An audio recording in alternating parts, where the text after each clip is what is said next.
MTG Burgeoning fans, what is up? YouTube viewing audience, what is up? If you are still affiliated with the latter and wish to join the former, you can make that transition so easy by clicking that subscribe button. By doing so, you open yourself up to the possibility of participating in so many of MTG Burgeoning's awesome rewards series. Today is Friday, so that means it's time for our kitchen table series. This is deck tech number 24 of our series, Temur Snow.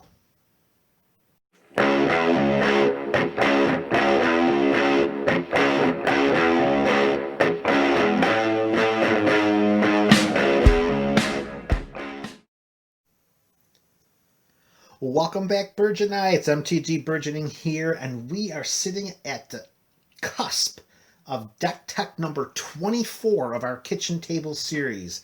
That's right, folks. In MTG Burgeoning's longest running series on the channel, we are up to deck tech number 24. And here we are going to look into a Temur Snow build. So as is customary with the kitchen table series, let's get right after it with the mana base. All right, so we're going to start off with 6 snow-covered islands. Like I said, folks, this is a snow Temur deck. So we got to bring the snow-covered land. So there's 6 islands, there's 6 mountains, and if you follow the deck series, you know how much of a stickler I am with symmetry. And here are 6 forests. That's it. 6 islands, 6 mountains, 6 forests, all of the snow-covered variety. And that's the entire mana base. 18 basic snow lands. All right, so let's get into some of our other snow permanents. If we're playing a snow deck, you know we have to have a playset of Arkhams Astrolabe. For a snow mana, this comes into play and replaces itself with a card. And then we can tap 1, we can tap this and add 1 mana of any color. So it draws us a card and helps us fix our mana because we're only running basics. There's no shocks, there's no filters, there's no checks. It's just straight basics. So Arkham's Astrolabe, which can be cast by any one of our basic lands, is going to help us to smooth out our mana and draws us a card. 4 copies, that's easy. Staying on topic with the overall cost of 1 snow mana, we have Icehide Golem. For 1 snow land, if the camera can focus in here. Come on, what are you doing? There we go. For 1 snow mana, we get a 2/2 snow artifact creature. That's it. Just an early presence on the battlefield. Stop some aggro, maybe do some early points of damage as we're trying to set up our snow permanents, and helps us for a turn 1 play if for some reason we don't draw an Arkham's Astrolabe. 4 copies of Icehide Golem. Next up, we're going to move into our 2 CMC creatures, and we're going to have 1 playset of Icefang Cauldle. Green and a blue, it's 1/1 flash, and it flies, and when it ETBs, we draw a card, similar to Arkham's Astrolabe. And Icefang Cauldle has Death Touch as long as we control at least 3 other snow permanents. Hashtag spoilers, we are going to control 3 other snow permanents. 4 copies and a great card to hold back if somebody's sending a big one at us. 4 copies of Icefang Cauldle. Next up, staying with a CMC of 2, not so much for a creature, but for a legendary snow enchantment. We're playing a playset of Merit Lodge's Slumber. For 1 and a blue, it's a legendary snow enchantment, and when it enters the battlefield, or any other snow permanent enters the battlefield under our control, we can scry 1. Do not minimize the importance of that ability to scry 1, particularly when we get the rest of the deck list out there to see exactly what we're trying to do. At the beginning of our upkeep, if we control 10 or more snow permanents, we sacrifice Merit Lodge's Slumber, and if we do, we create Merit Lodge, a legendary 2020 black avatar creature token with flying and indestructible. 4 copies of Merit Lodge's Slumber. And so far, every permanent is a snow permanent. That's right, folks. We've included 34 permanents to this deck thus far, and they're all snow permanents. Next up, we're going to uptick our CMC to go from 2 to 4, and we're going to display a playset of Abominable Treefolk. 2 green and a blue. It's another snow creature. It has trample, and its power and toughness are each equal to the number of snow permanents we control. So we can easily jack this guy up extremely high just based upon the number of snow permanents we've already showed here. I mean, 18 of them right there are just basic lands. We've got 8 with a 1 CMC and 8 more with 2 CMC. And when Abominable Treefolk enters the battlefield, we tap target creature an opponent controls, and that creature doesn't untap during its controller's next untap step. So we can drop down Abominable Treefolk, tap down one of our opponent's creatures for a turn, and then we can swing in with what should be a pretty huge trampler the turn after. Abominable Treefolk. I almost said Snowman. I almost said Abominable Snowman. Well, it is the season, right, folks? Treefolk. Abominable Treefolk is one of our win conditions in this deck. All right, so stepping away for a moment from our snow permanents, let's take a look at a playset of cards that's going to help us with, let's say, some opponent creature removal, and that's going to be 4 copies of Scred. For 1 red, it's an instant that deals damage to target creature equal to the number of snow permanents we control. For just 1 red, we can easily anticipate this dealing more damage than a lightning bolt. 4 copies for creature management. That's a good way to put it. All right, staying on topic with the potential for removal, and from a modal feature, we're also going to play with a play set of Simic Charm. For green and a blue, of course it being a charm, we get 3 choices. Target creature gets +3/+3 till end of turn, which could be a combat nightmare for our opponents, or just enough damage to slip in for lethal. Or our permanents we control gain hexproof until end of turn, trying to protect our Merit Lodge's Slumber, or we can return target creature to its owner's hand. Simic Charm does a lot of different things, all of which we want to accomplish in this deck. Giving our permanents hexproof, bouncing any creature, not just ours, not just our opponents, and target creature getting +3/+3. That also has some political shenanigans to it too. 4 copies of Simic Charm. All right, next we have Haste. Haste is going to be an important part of this deck. I know it's an important part in a lot of decks, but for the purposes of Merit Lodge's Slumber, when that bad boy comes into play, I want to be able to attack with it right away. When I cast Abominable Treefolk and tap down one of our opponent's creatures, I want to be able to attack with it right away. So because we're in Temur, I think it's a good place to include 2 copies of Temur Ascendancy. Creatures we control have haste, and whenever a creature with power 4 or greater enters the battlefield under our control, we draw a card. So not only would Merit Lodge's Slumber and Abominable Treefolk come into play and have haste, but they'll most likely draw us a card as well, particularly Merit Lodge's Slumber, and actually Abominable Treefolk will draw us a card too. 2 copies of Temur Ascendancy. All right, so next up we are going to play with 2 play sets of some land fetching creatures that'll help us get our snow permanents, our snow lands from our library into play, increasing the number of snow permanents that we have on the battlefield. And the first creature is going to be a playset of Farhaven Elf. 2 and a green. When it comes into play, we may search our library for a basic land card and put it into play tapped. So this enters the battlefield. We search for the basic we need, whether it's an island, a mountain, or a forest. Put it into play tapped, and watch our snow permanent count rise. 4 copies of Farhaven Elf. In addition to Farhaven Elf, we are going to play with 4 copies of Springbloom Druid. 2 and a green. When it enters the battlefield, we may sacrifice a land. If we do, we search our library for up to 2 basic land cards, put them onto the battlefield tapped, then shuffle our library. So we do lose a land with Springbloom Druid, but we can put 2 more onto the battlefield, netting 1 overall snow permanent. It pretty much does what Farhaven Elf does, except we get to pick 2 basics and sacrifice 1, which for the purposes of a 3-color deck where we're running 18 basics, 6 of each, having the ability to choose is a lot more valuable. 4 copies of Spring Bloom Druid. And we're down to our last 4 cards. And this is the card that once we get it into play could really, really help us ridiculously ramp up. It's a card so good that it's banned in Commander, but for the purposes of this Temur Snow deck, she's got a home, baby, and that's going to be the Prophet of Kruphix. For 3 green and a blue, she's a 2/3 human wizard that allows us to untap all creatures and lands we control during each other player's untap step. And we may cast creature cards as though they had flash. 4 copies of Prophet of Kruphix. Prophet of Kruphix is valuable because with it being in play, we untap during opponent number 1's turn.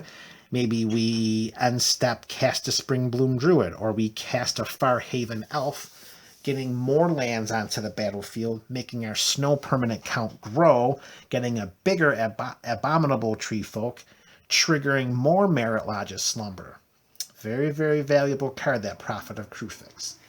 So, folks, this is MTG Burgeoning's Temur Snow deck. Let's shuffle this bad boy up and give it a whirl or two. All right, so let's give this Temur Snow deck a whirl. All right, did a bunch of shuffling off camera. Shuffle here on camera to make sure it's straight legit. Shuffle cut. All right, here we go. Kitchen Table Series deck tech number 24. 24 deck techs for the Kitchen Table Series. There's our Merit Lodge's Slumber. There's an island, beautiful, a simic charm. All right, let's get that forest, baby. Oh, 2 islands. That's not terrible. Oh, good draw. Great draw. This is fabulous. Okay, we absolutely keep this. We'll grab our turn counter right here. All right, here we go. Turn number 1. We draw a 3rd Merit Lodge's Slumber. Not great, but we're okay with it. 2, we draw a Skred. All right, so we got to make sure we try to get ourselves a mountain into play. That won't be a problem. So we're going to tap 2. We're going to play a Merit Lodge's Slumber. And we are going to scry 1. We look at a mountain that we keep right on the battlefield, baby. How is that? Turn 3. This is going to be wonderful. Draw, mountain, play, trigger Merit Lodge's Slumber, scrying Spring Bloom Druid, which we leave right there on top. This is going to be so nice. So I think what we would do, turn 3, and we didn't necessarily ramp too quickly, so I think we would just say, all right, and we pass to our opponents, let them do whatever they need to do, and then in response or at end of turn, I believe what we'll do is we'll tap 2, we'll flash in an Icefang Cauldle, and we will draw the card, because we knew it was going to be a Spring Bloom Druid. We'll put that into our hand. Then we'll scry 1, the trigger for Merit Lodge's Slumber. We'll keep the mountain right there on top. And then I believe we will tap our mountain and we'll cast Skred, and we'll deal 5 points to one of our opponent's creatures. And that is done and over with, and we're untapping on turn 4, and we are looking strong. Oh, I haven't been keeping track of the triggers on our Merit Lodge's Slumber. Okay, so let's see. All right, we're not at the beginning. Oh, we control 10 or more snow permits. I see. So it's not really a trigger. So we've got 5 right now. All right. So we are moving on to turn number 4. All right, here we go. We draw. Oh, surprise. We drew a mountain.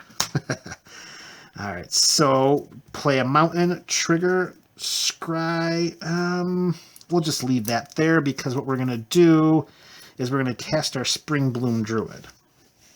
So let's cast our Spring Bloom Druid, and when that comes into play, we're going to sacrifice our Snow Mountain. We're going to search our library, and since we have an island in our hand, we're going to put a mountain and a forest into play tapped. There's our forest. There's our mountain. We're going to be scrying 2 because 2 permanents went into play. 2 snow permanents, of course. Shuffle, drop down the library.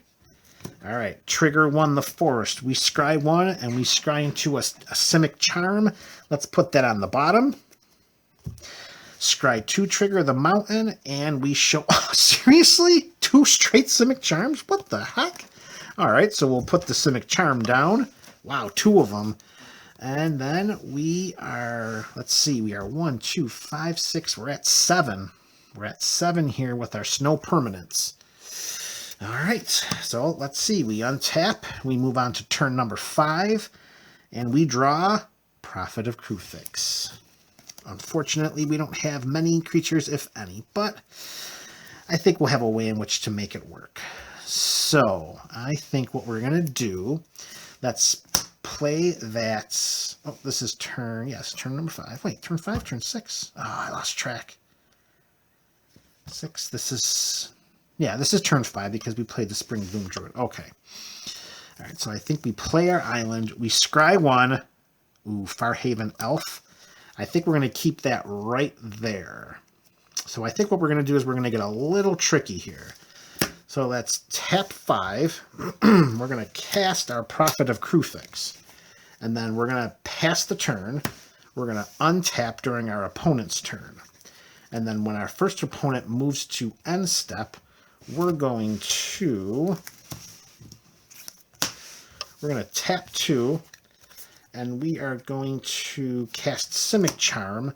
We're going to target our Icefang Cauldle, bring that to our hand, and then we're going to tap an island, and we're going to tap a forest, and we're going to cast the Icefang Cauldle to draw a card, putting Farhaven Elf into our hand. Comes into play, we're going to scry 1, and we're going to leave Spring Bloom Druid right there. So then we untap. On our third opponent's turn, we're just going to go usual meta here, two opponents. And we're going to let that opponent go. And then at the end of their turn, we're going to tap 3. Ooh, actually, no, let's not do that because then we'll lose the Druid. And we want to have the Druid in play because we like that guy. 6, 8. Yeah. All right, so then we pass a turn. We move to turn 6. We draw a Spring Bloom Druid, which is just what we were looking to do. So we're going to take our 3 lands. We're going to tap 3. And we're going to cast Farhaven Elf. We're going to search our library for... I guess it doesn't really matter. Put a forest into play, which we're going to be able to scry 1. I'm going to scry 1 off of the Merit Lodge's Slumber. And we're going to look at a Snow Forest, which we're just going to leave right there for the memento. And then we'll tap 3. We'll cast a Spring Bloom Druid, sacrificing a forest, searching our library for an island and a forest. 2 scry triggers go onto the stack thanks to Merit Lodge's Slumber. Whoops.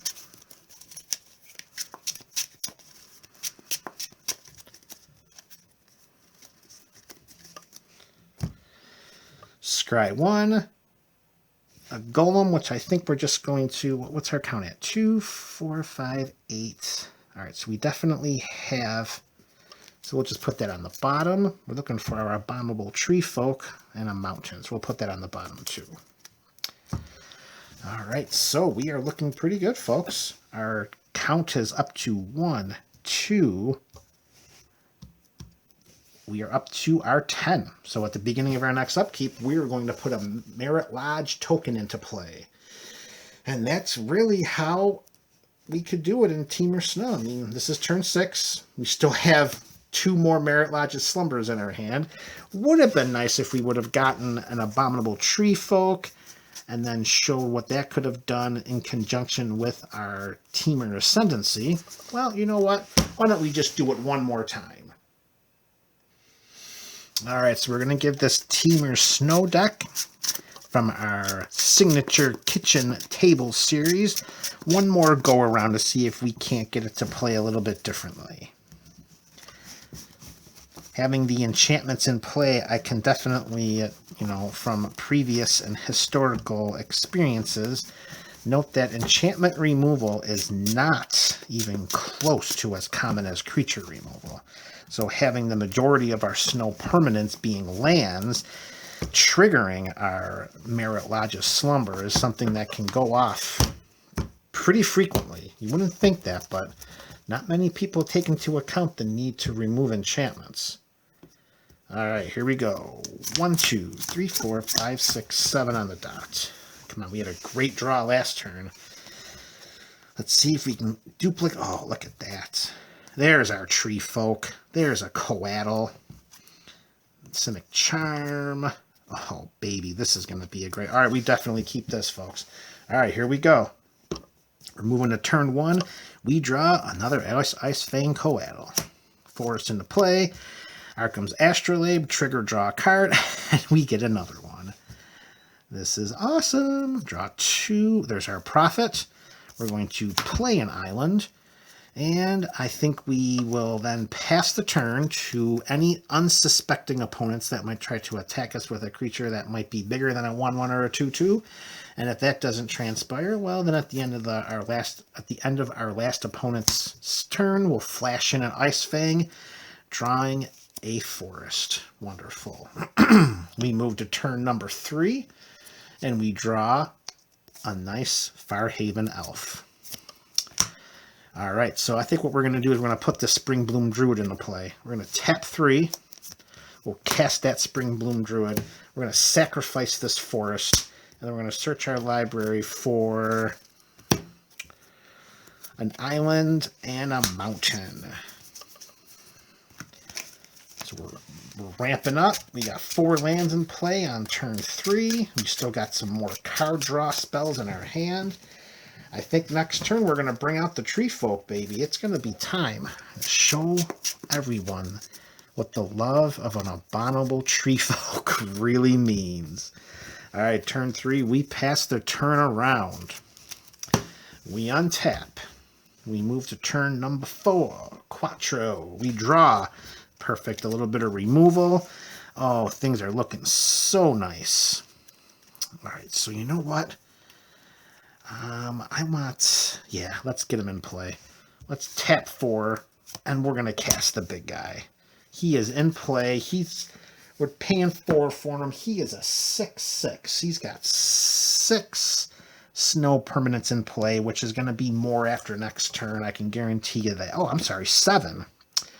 Forgot to count himself. A 7/7 trampler for 2, a green and a blue. We'll tap down one of our opponent's creatures. Thank you very much. We'll untap, moving into turn number 5. And we draw another Scred. Okay, that's going to work out, baby. All right, let's bump this bad boy's power and toughness.